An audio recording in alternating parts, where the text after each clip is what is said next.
What causes social anxiety disorder? The hidden reasons behind the fear.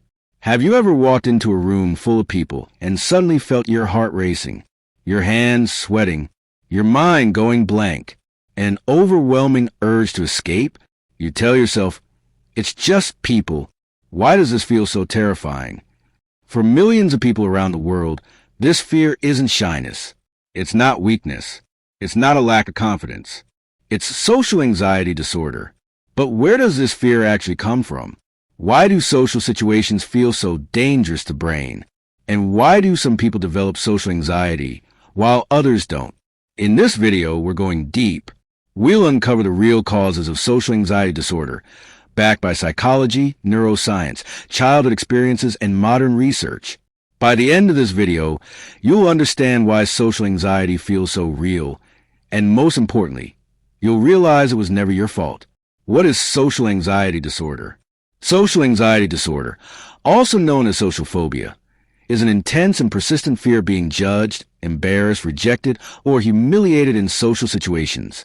This can include speaking in public, meeting new people, eating or drinking in front of others, making phone calls, being watched while working, even casual conversations. Unlike normal nervousness, social anxiety does not fade with experience. In fact, it often gets stronger over time if left untreated. Cause number 1, a hypersensitive fear system, the amygdala. At the center of social anxiety is a small almond-shaped structure in the brain called the amygdala.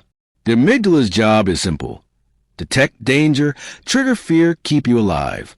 For someone with social anxiety, the amygdala becomes overactive.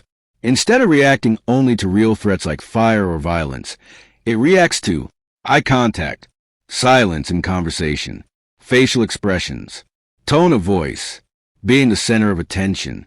Your brain starts treating social evaluation like physical danger.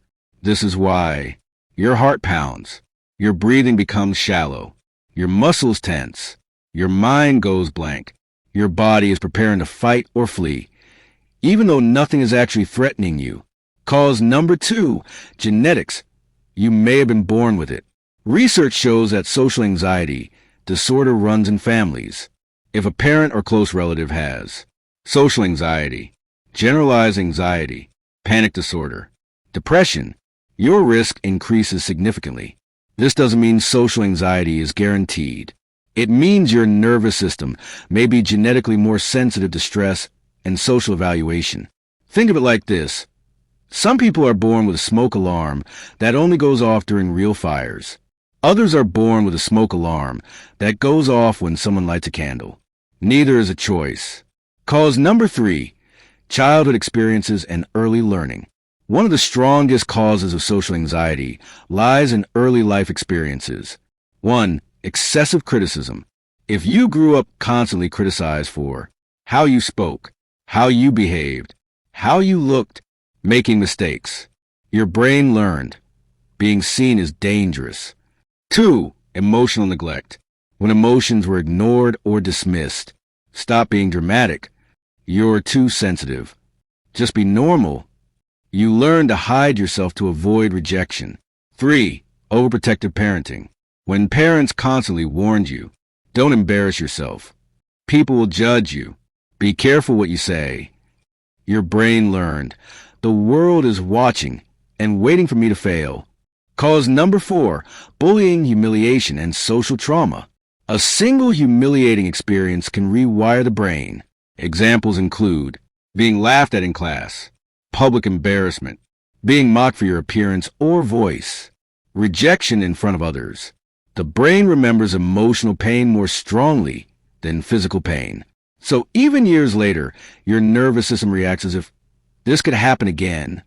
That's why social anxiety often begins in school, during teenage years, after public embarrassment. Cause number 5, negative core beliefs about yourself. Over time, social anxiety creates deep internal beliefs like, I'm awkward, I'm boring, people can see my anxiety, I'll embarrass myself, I don't belong. These beliefs run automatically in the background of your mind. You don't choose them. They were learned through experience. And once the brain believes something is true, it looks for evidence to confirm it. One awkward moment becomes proof. One quiet response becomes failure. Cause number 6, the fear of being seen.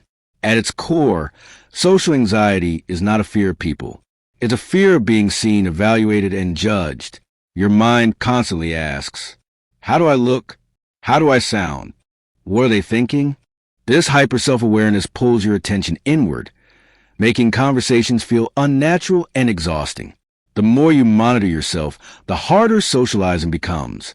Cause number 7, avoidance that makes anxiety stronger. Avoidance feels like relief, but it feeds social anxiety. When you avoid conversations, events, speaking opportunities, your brain learns avoidance equals safety. Over time, anxiety grows stronger because the brain never learns, I can survive this. This is why social anxiety often expands into more situations.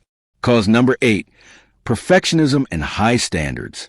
Many people with social anxiety hold unrealistically high standards. I must sound confident. I must never pause. I must not look nervous. Anything less feels like failure. This pressure creates constant fear of mistakes, which keeps anxiety alive. Cause number 9, cultural and social pressures. In many cultures, confidence is praised. Quietness is misunderstood. Anxiety is seen as weakness. This makes people with social anxiety feel ashamed, broken, isolated. Instead of support, they receive judgment, deepening the disorder. Why social anxiety feels so real? Social anxiety feels real because it is real. Your brain is not imagining danger. It is misinterpreting it. Your nervous system learned these patterns over time, and anything learned can be unlearned. Important truth you need to hear. Social anxiety disorder is not laziness, not weakness, not a personality flaw. It is a learned fear response shaped by biology, experience, and environment. And the fact that you're watching this video means you're aware, you're curious, you're capable of healing. Social anxiety didn't appear overnight, and it won't disappear overnight either. But understanding its causes is the first step toward freedom. In future videos, we'll explore how to retrain your brain, how to stop overthinking, how to feel calm in social situations, and how to rebuild confidence naturally and gradually. If this video helped you understand yourself better, like the video, subscribe to the channel, and share it with someone who needs to hear this. You're not broken, you're human, and you're not alone.